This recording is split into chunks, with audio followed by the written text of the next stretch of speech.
Good afternoon, brothers and sisters. Welcome again to Conversations with CJ Rose, The Time and What Must Be Done, broadcasting live from our studios here in London, East London, UK, and connecting with our sister station over there in Florida, Flex FM live stream. Big up to the man TC Flex.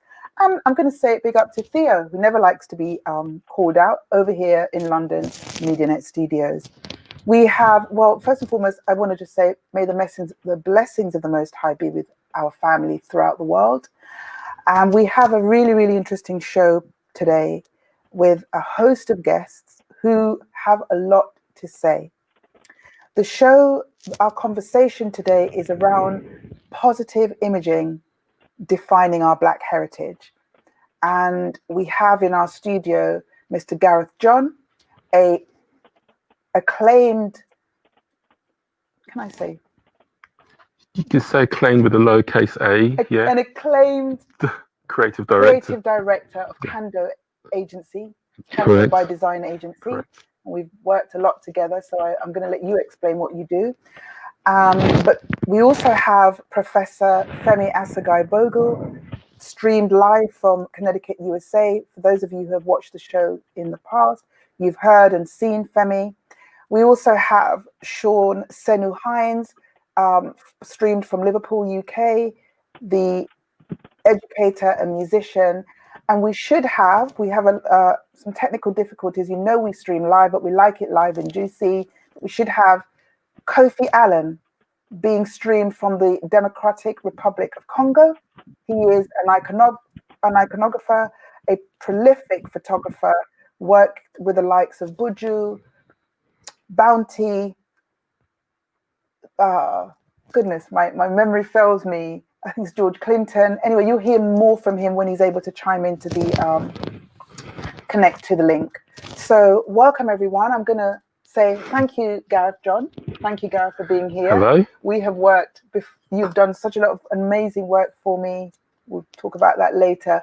But just can I ask you to explain to the audience what you do? Who is Gareth John? Okay, Who's Kando? I'm effectively a graphic designer, but I guess I'm classed as a creative director. I work in the advertising industry. I've run my own agency in London for 12 years. And in the last couple of years, I've been running a small consultancy, specializing mostly in what I describe as social impact work. So I'm in a lucky position really where I can now, to a certain extent, choose the type of work that I want to do. And my interest at this time is actually in those lovely cliches, putting something back, making a difference, and just enjoying the quality of my life as well as my work at the moment. Okay, thank you. What I'm going to do, actually, I'm going to get the other guests to introduce themselves before we lay down the topic, and I think that's the way I'm going to run it, because I can. So can I, Professor Femi Asagai, once again, hello, welcome to me, the mother of this debate. Welcome again. Just give the viewers a brief overview of who you are and what you do. Brief overview, I am a retired educator, still in the field. I do that work remotely. I currently run a cultural organization in London, in the United States. My head is in London because you're all there. Sankofa Kumba Cultural Arts Consortium, where we teach African dance, we teach writing, poetry, all of the creative arts to our young people. in the urban centers here. Well, in the Greater Hartford area, So generally, I'm spending my time giving back, as it were, and really contemplating a lot around what it is that African people now need to do in this great renaissance that we're experiencing. Thank you. And for those of you, I've said it before, your name Bogle is quite historic because you are a descendant of Paul Bogle, the Jamaican freedom fighter, and the big sister of Janet Kay. Wow. Yes. Yeah. And you hail from the UK, but for the last 30 years, you've been residing in Connecticut, USA, where you've done your professor or your teaching work. Thank you. And Sean Senu, welcome again to the program. This time wearing a different hat. Give us a brief overview of who you are and what you do. Okay, right, Sid, my name is Sean Senu. I'm an educator. I've been a maths teacher for the last 29 years. And schools in London, now obviously in Liverpool. I'm in the process of creating a supplementary school where I'll be helping to supplement the maths education for students who, traditionally people have found mathematics a very tricky subject. And so to basically bolster their education so that they can actually get their grade 9s and 8s by the end of the year. I'm also a singer-songwriter. I've released 2 tracks this week, actually. On YouTube, you can check them out. I don't know if you're sorry about that. And I'm also an artist. I do fine art. That was my first love. That's what Carol probably knows me for more than anything else from school days. Yes. Yeah, we have a history here. I went to art school with Gareth. So yes, we've all got our creative hats on today. Absolutely. Yeah. So, thank you, everyone. Let's just go straight into the topics. I think this is a juicy one, and I really am feeling a part 2. I say that every week because our topics are so great. We can never cover everything in one sitting. Brand Black. Who owns the branding for our imaging? Who should create the narrative for Brand Black? I'm going to pass that to you, Gareth. Well, the easy answer is Black people. We should clearly be in control and authors of our own sort of visual narrative, as well as the other narratives that exist. I think your perspective is kind of shaped based on what type of creative you are. So my point of view, my approach, my perspective is very different from someone who would consider themselves to be an art-based creative. I am an advertiser, so I am all about whatever I produce has to communicate something to somebody. And I also have to really focus on what I'm communicating and to who and the people that I'm communicating to. Whereas I believe that an artist has a broader remit, which includes expressing themselves, whatever. So I think it's really important part of this conversation to really consider who we're kind of talking to and who we're looking to appreciate whatever we're producing. I can produce work for myself and for my peers and for my family. It's always gonna go down well. But like I said, it's very, very important to consider what we are actually controlling, why we're producing whatever we're producing, and what the messages were then behind whatever we're producing. So we're talking specifically primarily about marketing our heritage, our culture, our music, our art, our fashion, our cultural expressions. And currently, we don't have control of that. And even you as a marketing agency saying that we need more control. And if you're given a project, you've got a remit within that project to market for those individuals that come to you, black, white, pink, blue, but particularly you like working on our work. Yeah.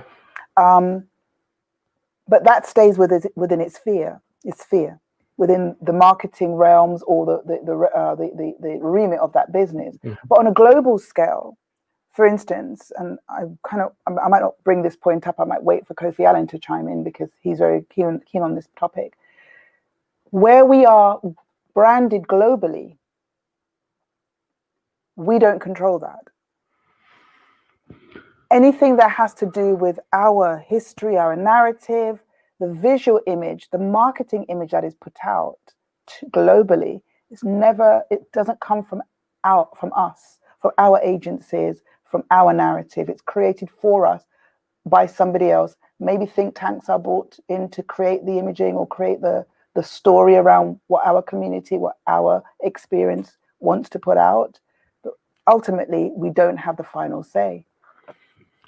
I think things are changing. I think this is why I'm where I am today. I started the consultancy. I've started Kando, the consultancy, because I wanted that control that you're talking. I'm acutely aware that some of the visual messaging we produce, there's an issue with it not necessarily being seen as authentic. But like I said, from my perspective, I definitely come from a place where I'm in control as much as I can be of the message. Yeah. And I'm very, very much aware of how I need to dial a message depending on the audience. Okay. And that's paramount to Yes. me. Professor Femi, Yes, ma'am. marketing, our experience, and the visual narrative or the verbal narrative, how should that be? Because it's not right now. Yes. I would say ditto to everything that was said by Garth. But what is really important and significant in this particular question is the business of our intellectual property. We have an advantage to the extent that we're a dynamic, creative people. So our creativity is abound. We have it. You know, we have it in our language, we have it in our movement, we have it in our visuals, we have it in performances. But we need to begin to take ownership of our intellectual property so that our artists and our creatives need to begin to use the laws related to intellectual property and to begin to legally lock in a word, a sentence, a visual, a song, a dance, so that we own those things. But obviously, artists are also in the field of selling their art. So in order to benefit from that, we have got to utilize the existing legal system around what constitutes intellectual property, what belongs to us. Did you create something? Is it originally yours? I mean, we have the crisis now, for example, with the Jamaican flag and the Jamaican colors. That's China. Because the Jamaican government and the Jamaican people do not own those colors. They have no branding rights or intellectual property rights to those colors and to that flag. You know, so they're simply printed and put everywhere, but we're not benefiting as a nation, much the same way as individuals don't benefit when, in fact, you know, we have a phrase. You know, for example, the phrase, can't we all get along? Everybody knows that Rodney King said that, but there's no benefit that's coming or accruing to his family members or to our community. Or the phrase, ain't nobody got time for that. Now, everybody says that, but that comes from some random person, random Black woman in the streets who was being asked about something or other, and she said that it went viral on YouTube or wherever, and now it's used. So our language, because it's dynamic, because we come with phrases, they're simply taken away and utilized. So we have to take responsibility now, I believe. Now that we're becoming more conscious, more woke, if you will, about our generosity is also a weakness. You know, we have got to take responsibility and brand our inventions, if you will. Let's use that term. It's understood, right? And Sean Senu, is this about education? Because you mentioned, Femi, about intellectual property, and that's a huge topic, and within itself. And I think a lot of it is ignorance of us not understanding the power behind what we create in expression, artistry, music, and the fact that these expressions can be monetized. Is it about education, Sean Senu? I believe so. I think a lot of us just are not aware of the intricacies surrounding the whole branding and the whole thing of protecting intellectual property. I think that that's something that a lot of us see as, well, that's the business side of things. And if we're going to get into something as a creative, it's like we don't really want to deal with that. But it's something that's essential that we deal with. Otherwise, what has always happened will continue to happen. I mean, this is something that was happening even during slavery, where we were making creations. I mean, we were the people that were constantly creating because it was in our interest to create new ways of doing things so that we wouldn't have to be out there all the time working to the degree that we were working under harsh conditions. And we created a lot of stuff, and then those creations were taken by the so-called slave masters and copyrighted under their names, and they've been given the credit. It's only now that we're starting to go back and understand that they weren't the actual creators of these things. So this is a historical thing, and it's a bit sad, but we're still seeing it today. It's still a continuation of the same thing today. Absolutely, thank you. We've now been joined by Kofi Allen from broadcasting live from the Congo. Kofi, thank you for doing whatever you want to do. Greetings. The lighting's not very good, but it kind of looks, your image right now looks like one of your photographs, actually. You're looking very creative and imposing in a little way. It's my apologies, very impromptu. I'm having a DRC moment. As you know, we don't own our power here. We don't own our roads here. We don't own our hotels here. We don't own nothing. No banking. We don't own. No infrastructure. We don't own. There's a problem, ladies and gentlemen. Republic of the Congo, one of the mineral resources of the world. You're there. The richest mineral resources of the world. Yeah, par none. Okay, and I'm here with I actually put my artwork on a bit of sabbatical so that I could see where we can make a difference as artists to contribute towards this said conversation that we are having right now. It's a very important conversation. I remember speaking to a lawyer of a group called WIPO, World Intellectual Property Office or something like that, and Origin. And it was all about, you know, this European group of lawyers standing in to protect the rights for indigenous groups and cultures, because they were free game to the Western Hemisphere to basically appropriate culture and make wealth from that, which is how the pattern of this constructions that happened in the beginning, from us being stolen as property. I want you to hold that thought. Please, Professor Femi, remember this, that's what Kofi's just said, because I want to introduce you. I want you to introduce yourself, Kofi, and I've got your images lined up on screen because I think it's, you know, Gareth said to me one day, I didn't know of him.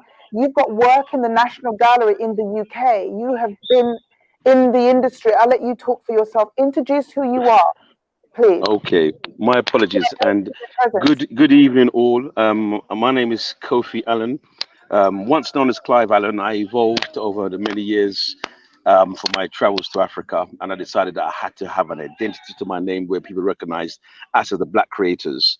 I coined phrase the construct of Nubian iconography, or iconography in photography, where I wanted to reclaim our image back, Number one. and under our terms, not through the gaze of another.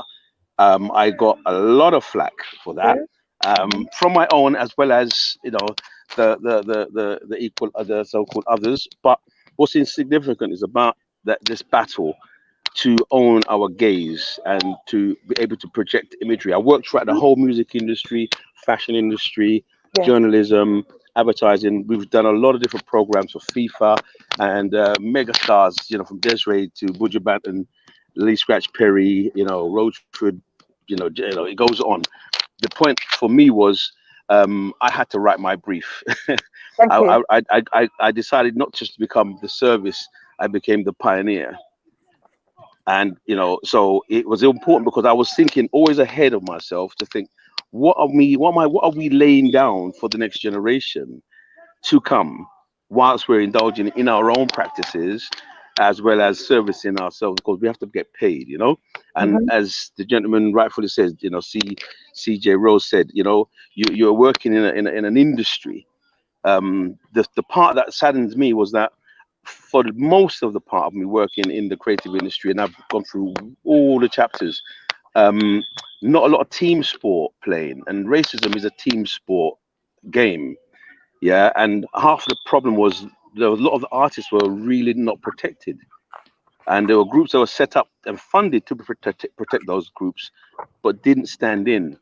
So this is why I think we're at this really critical tipping point and really important chapter to discuss, you know, who should be in charge of our intellectual property, who should be charging the narrative, who should be projecting that narrative, and who should be, you know, upholding the next 10, 30 generations and more. Thank you. The image of Desiree, if the producer could put it back on the screen, thank you. Your image there is currently on view in the National Gallery. I've seen it. That's correct, yeah. And we need to, you know, we don't know you. I know you because I've worked with you from in the 90s when you were part of Watchman Agency, and we've worked together on other projects. Okay.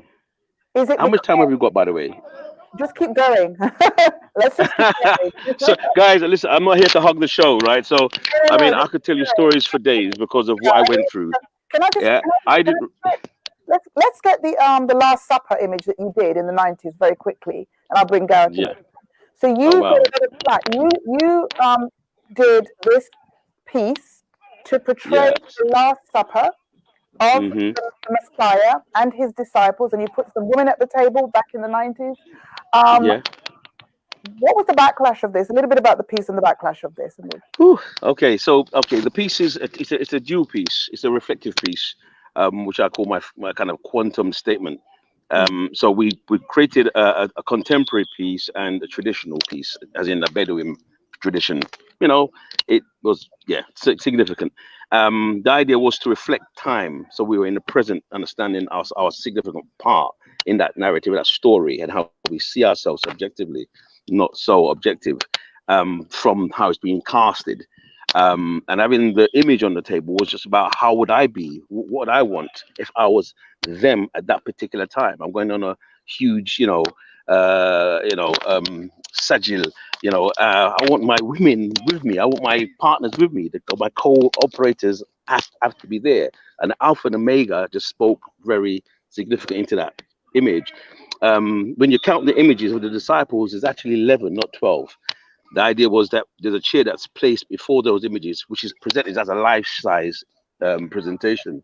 And you choose if you want to sit in that seat and, become part of that image. You mold with it. And that was, the construct. Anyhow, we had a lot of interest from the Archbishop of Canterbury to, right throughout the art institution, BBC, and a lot of fellows came down. Which is great, wonderful. And I kind of always reversed the conversation when they wanted to get political about it, because I'm like, there's nothing political here. It's just a reflection of the depiction of Christ in my image, as in any image. So you said it doesn't matter what color Christ is, so no problem. It is now in my image, and we own that now. And it was a deliberate insertion also to make sure it was in the institutions, so the next generation can also take on board. They can charge that. You don't have to ask permission for anything. when you're constructing your artwork or your creativity. So that was part of my underlying statement. The flack I got for that now was another story. I had campaigns lined up or commissions lined up from the Sunday Times. I had art council programs lined up, and literally everything stopped. And on several occasions, I was actually told, that to my face, that I was on a list. This is before I heard of the term blackballing. I was on a list because of something I created. And I was like, well, now this is going to be interesting, because this is the part where you either fight or you flight. See, my background is I'm a Maroon, so I never flight. Yeah, I'm born here to fight for justice, irrespective who it is, black, white, Chinese, but especially my own people. That's right. So yes, so the images live on. I'm still here to tell a tale. I'm in Africa. We're about to create bigger images now. And and I hope it just keeps on inspiring other younger generations. Apparently, Stormzy's used the inspiration, and he's depicted his new version of The Last Supper.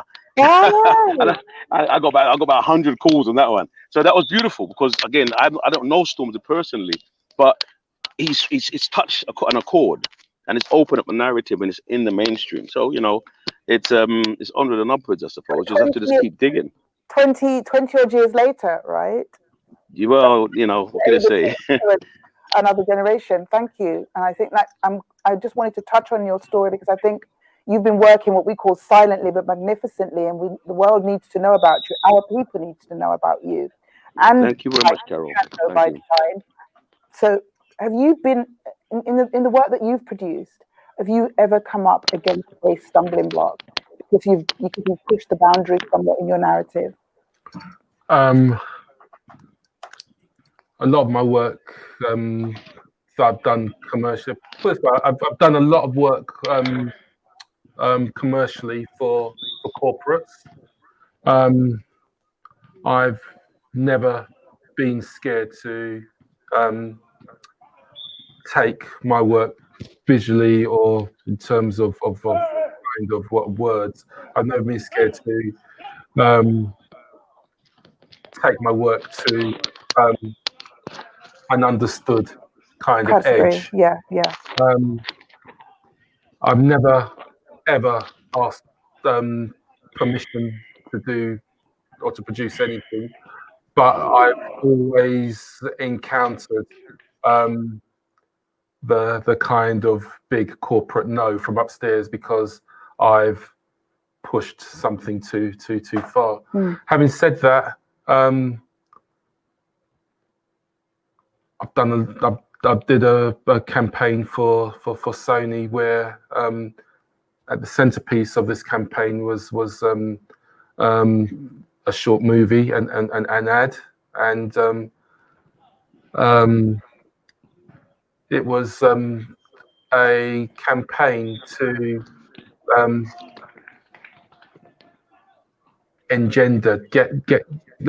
inspire the next generation of filmmakers. Yes. Sony positioned themselves as the kind of arbiters, the leaders of creativity in filmmaking. Yes. And the campaign I produced at the centerpiece of it was a black classically trained Shakespearean actor. Yes, I saw that.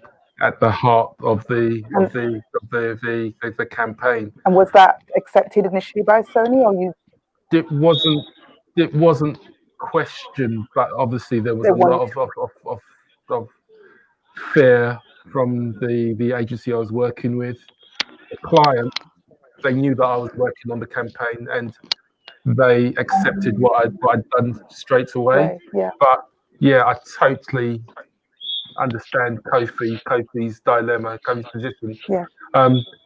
The work I do, I either get paid if it's accepted, or I don't, or I don't get paid if it's rejected. So we talked about this earlier, actually.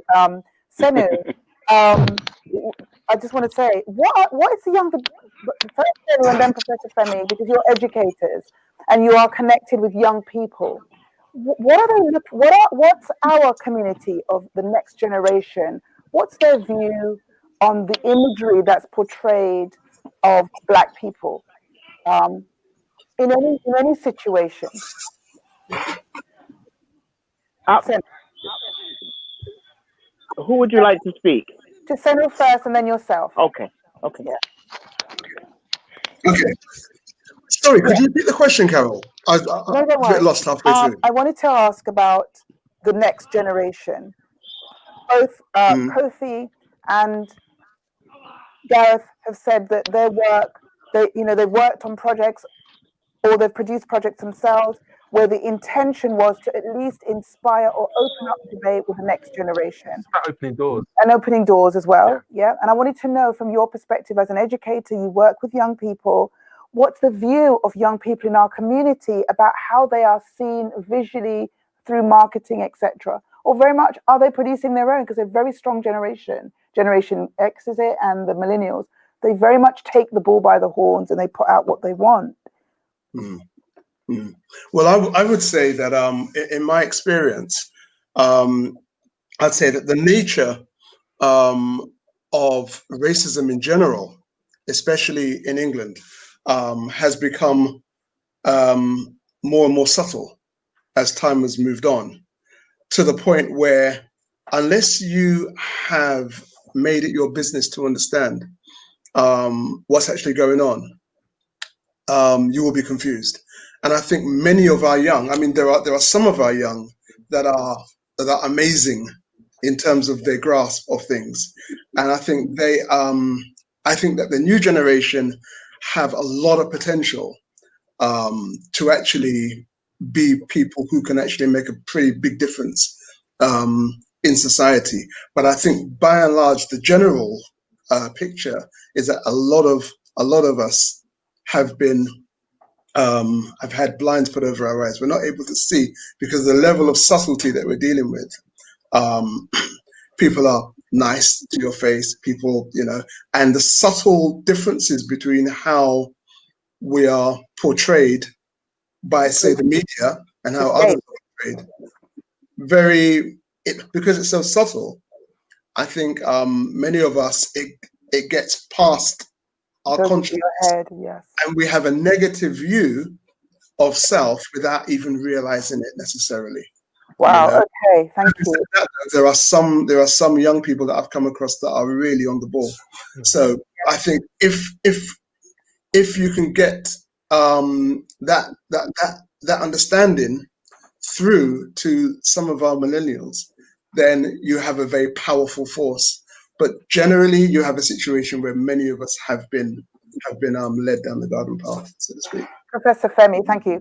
That's amazing. Professor Femi. Well, first, let me just say I love Kofi's work. I love his work. And I love the fact that he's back in is it DRC you are? Yes, I'm in the DRC. Okay, you ought to make that your base. I intend to. Thank you. I said the African Renaissance earlier on, and what I mean by that is that we're in a Pan-African moment. We're in a moment where African people are moving out of their victim consciousness. I think we're coming to a place where we recognize now that we have the resources and the continent has all of the resources. There is nothing that human beings need that is not on the continent. And we ought to step up and take hold of that. Because if we do not take hold of that in all of its forms, creative, artistic, dynamic forms, others will continue to exploit it and us. And so those of us in a position to influence young people and to influence our people and the rest of the world, I think it is important that we do that which is right, so that we begin to speak in a way that allows us to sit in that chair that Kofi talked about, right? Because if you produce a piece of work in your own image that is bona fide, that is legitimate. So when you sit in that chair as an African, that is all of who you are. And there is no other human on the planet who can then tell you that you're not legitimate. Obviously, we know that they're going to, we know that they will try, we know that the intimidation will come because we know that. I think those of us who understand that have a responsibility. What I'm talking about now is what needs to be done. Because we're no longer in a place, I don't believe, where we want to be victims. Mhm. You know, that George Floyd moment made the point. We are no longer ready to be victims. Our young people are not ready to be victims, as you quite rightly said, Carol. I mean, when I encounter them, they're ready to know. And if they don't know, they're ready to go, well, I'll just Google that. Well, give them the information that they need, but put it in a frame. And that frame, to my mind, is a Pan-African frame because everything is there. And we have to, as a matter of morality, come from a place of self-interest. We now, as African people, must come from a place of self-interest. Yes. We can no longer behave as victims, carry ourselves as victims, allow our children to see us as victims, and allow them to become victims. You know, my children are all millennials. They are all independent people. They're not about to try to be victims. One last thing, and then I'll shut up for a minute. I am so glad that Kofi recognized that he needed a name. He didn't need a label. He needed a name. We need to name ourselves in a way that allows everybody on the planet to know this piece of art was done by an African. This song was written by an African.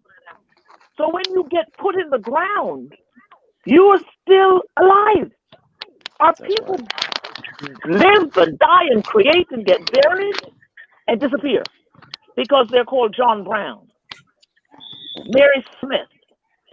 These are important issues for us. And I go back to it all the time because if you have no identity, you have no existence. If you have no identity, you have no existence. We have no identity in the West. In the West, we are like an occupational hazard to the people who would continue to oppress us. Thank you, Professor Femi. There's so much we can respond to, but I'm not, because this is prophetic, what we're living, but I'm not going to go into that. Wow, there's so much that you've said.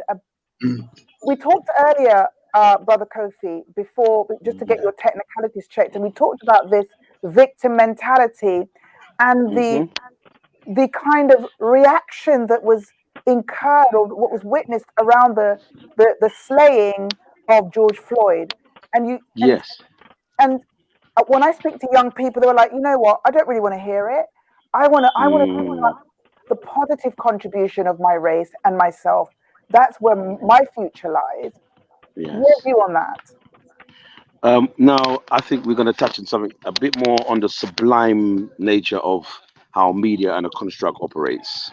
And I mean, when I say media, I mean right across the board. I mean, first of all, I looked at the word media or media and understood her as a Greek goddess of illusion and distraction. Right. Her job is to keep you very much confused. So that's a role. So once we got the essence of that, you set the arena. The significance of the sublime now is understand how do you read the program. You know, let's call it the matrix for want of a better description. That is what Femi was speaking about, where he says it's so subtle it can go over your head. Yes. It certainly does. And more to the point, they make you aid and abet the process. Right. Because we all bit actors in the process.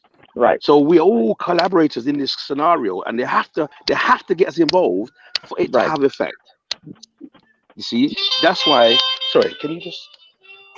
My apologies. So you're in Africa. I'm in Africa. God bless you. God bless you. Hey, Shay.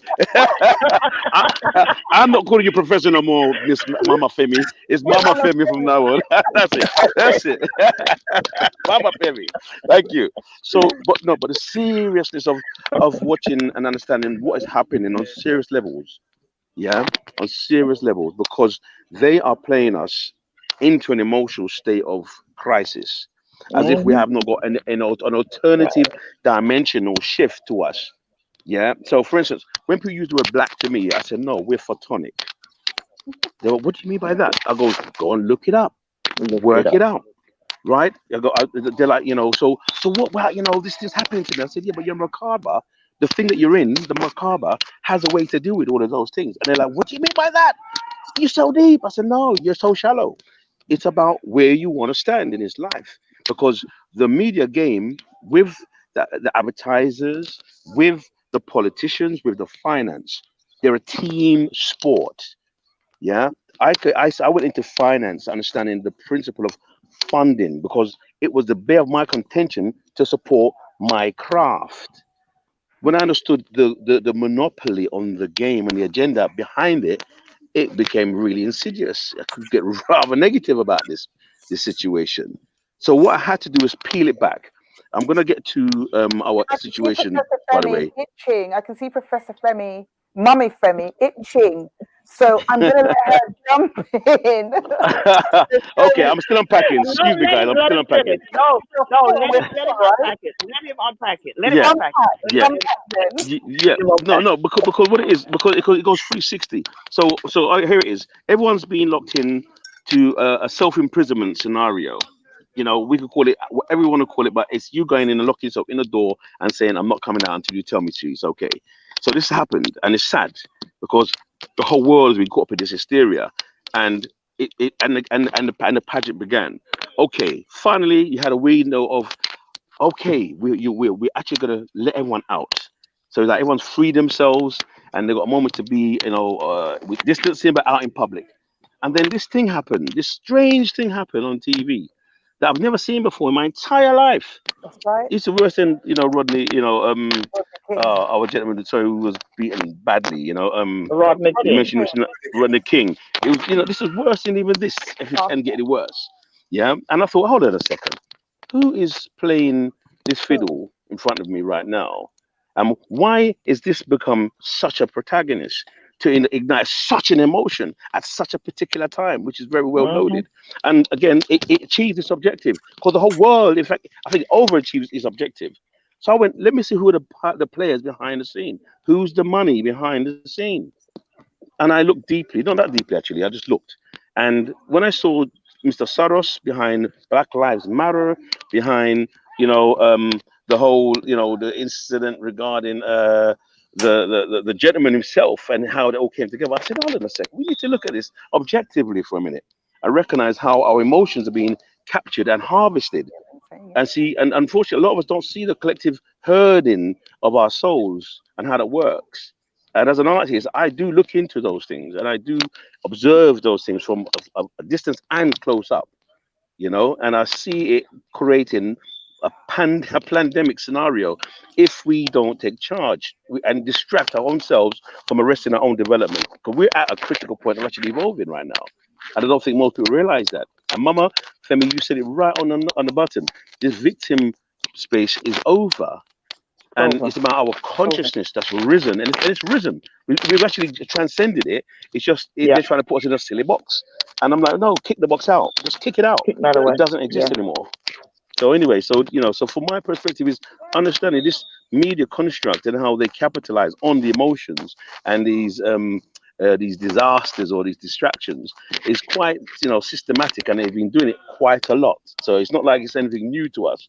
I mean, Africa, they tried that stuff over here. The people just told the government, you do that, we just riot every day. And trust me, you got problems. He just said, forget it. Get back to work. Everyone just be cordial, be careful. That was it. End of story. There was no lockdown, Hmm. Professor Femi. you know? Yeah, thank you for that. No, when we talk about controlling our image, it's controlling our image and controlling every single thing that we do.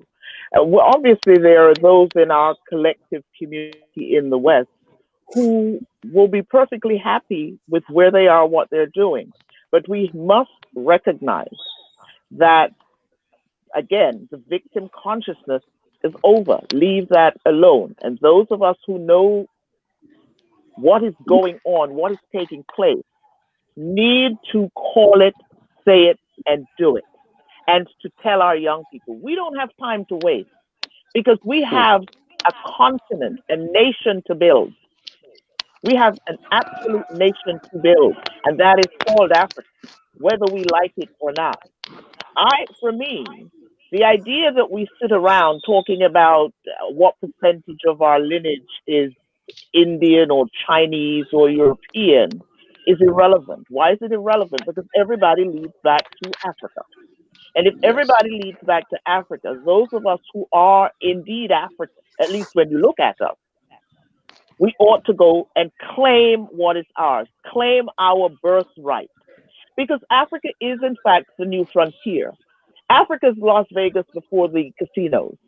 You know, Africa's Saudi Arabia before the United States gave them water, right? Mhm. It's Dubai before they build the island.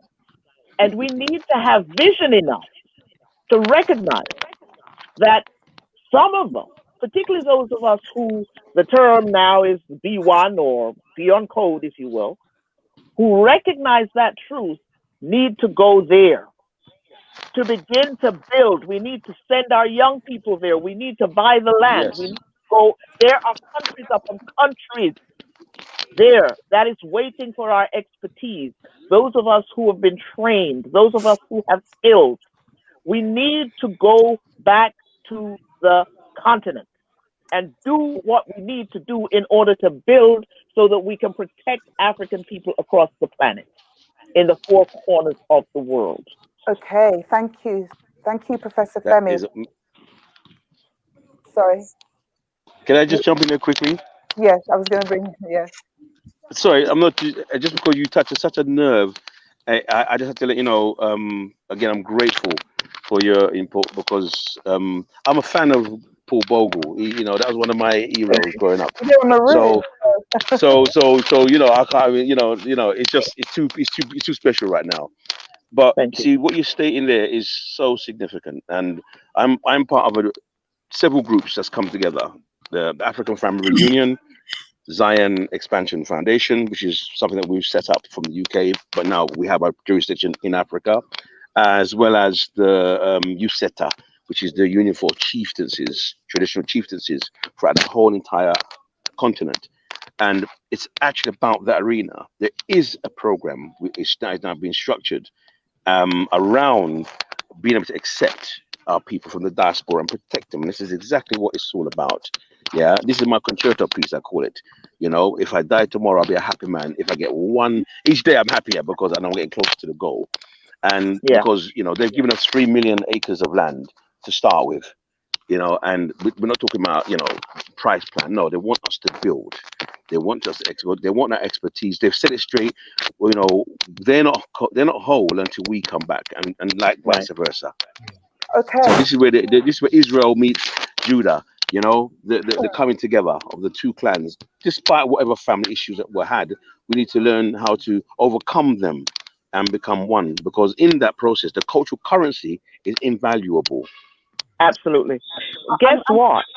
We have a situation here in the United States where if you're under 30 years old, you can get onto the continent for free. Why?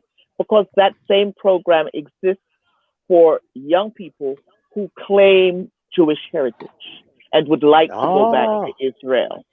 And so now the same thing exists for African people, but it is a very quiet secret. Of course, it's not now, but I've put it out there. That's how the program exists. Guys, so our young people. Next week, I think we've got to do a part 2. So can I get a show of hands? Oh, is everybody next week? That is all. We're going to do part 2. There's too much food here. There's too much food, and I want to jump in at so many points, but I cannot. So I've got to stick to the limit of today's conversation, okay? Because there's too much food. I feel tearful. I feel elated, and I can see so many comments coming out. It's a very sensitive topic and a topic that's hitting the nerve of our listeners. Yeah. So we have established our birthright, our place of our center, where we should emanate from. But at the moment, not all of us have the capacity to get there. So we have to be here where we are and do the work, because Africa is the landmass, but the spirit is in the people, and we are everywhere. We talk about we tend to be led, our emotions controlled by an unseen force, or in some cases, a named force. We also recognize our own suffering, our own sojourn. Do we need a word that encapsulates all of that? Gareth John from Kando by Design Agency. Is there a word, an ism, a schism that we need to describe our sojourn, the hate, the destruction of ourselves from a marketing perspective? And then I'll bring in the rest of you. Yes, we do need a word, absolutely. There are words that currently exist, words such as racism, that have become so broad in terms of terminology that they were not really sure how they apply to the experiences that we incur every day. I think we need a word actually in response and in line with what the panel's been talking about now. I think that all serves to inform our identity, inform some sense of direction with regards to not only where we've been but where we're going as well. Mm-hmm. So yeah, would that be absolutely. 2 words? Would that be 2 words? Or one that encapsulates the whole experience, because other people have been choosing for us? Well, like I said, I mean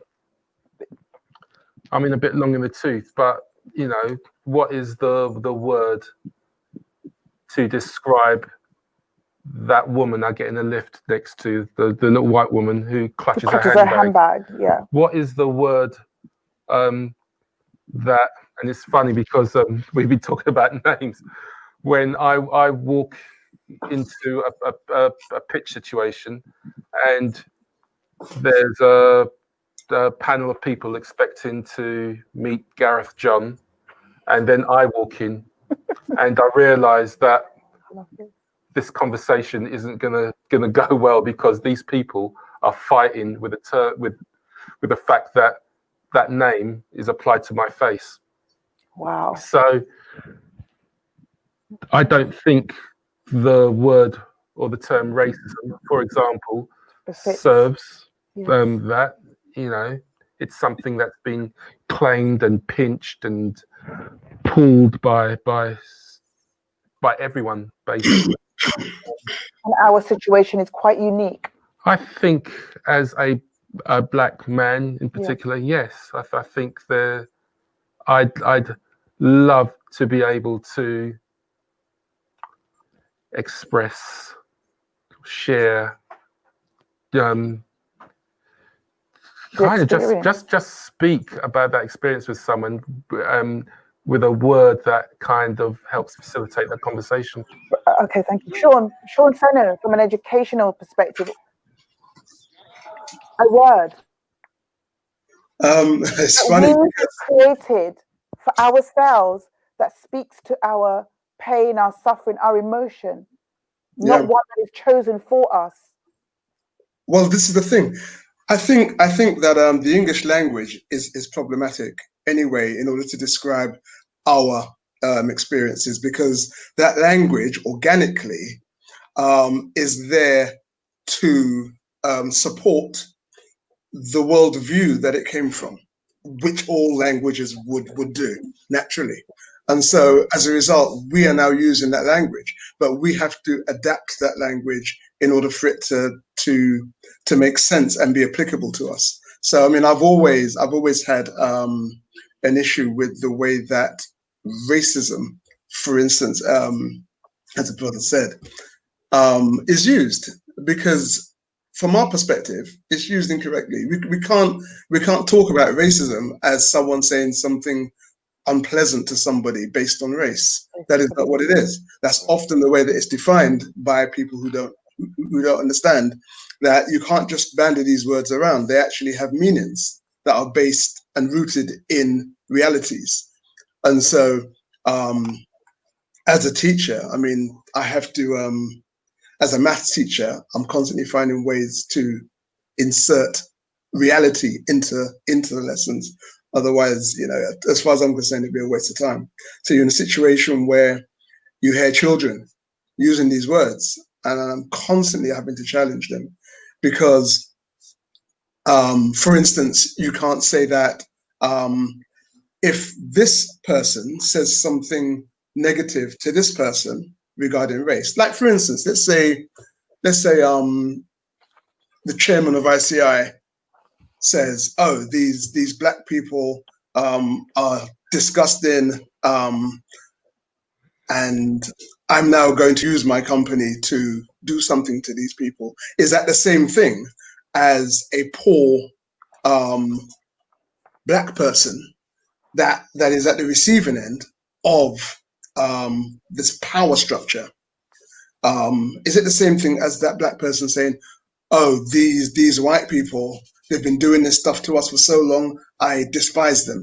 Is it the same thing where you've got one person that belongs to a collective of power that can actually inflict their power on those people based on those thoughts, and you have a powerless people?